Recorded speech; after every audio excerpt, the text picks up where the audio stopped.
So Adam Carolla is a comedian. He'll be up on stage this weekend in Indianapolis, and we hope he's got security. He joins us tonight. Adam Carolla, thanks so much for coming on. So if you can, it's pretty easy to take, the core question here is abortion. What should we do about it? But this decision basically says, hey, guys, go vote on it because it's a democracy. Why don't you decide? And the response from a lot of people on the left is, shut up, I'm going to hurt you. What do you make of this? Well, it's been pretty effective. I mean, if you look at the last couple of years, you look at BLM, you look at all the riots, they've essentially got their way. I mean, they'd be kind of foolish not to go back to that playbook. I mean, look at COVID. Look at anyone who disagreed with anything they said, any doctor that disagreed with anything they said, anyone who tweeted something that was different from their normative views, they were thrown off. So we have let their tactics be effective. I mean, I talk to comedians every day, and they're like, I think about the jokes before I say them, the audience I worry about.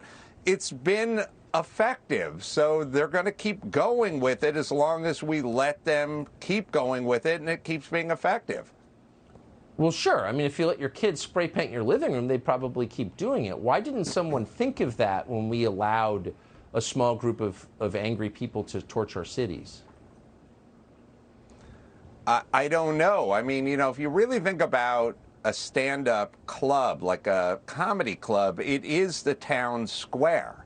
You know, we always sort of talk about the digital town square that is Twitter, but a stand-up club is a town square. A person gets up on a 3-foot riser and amplifies their voice and shares their opinions.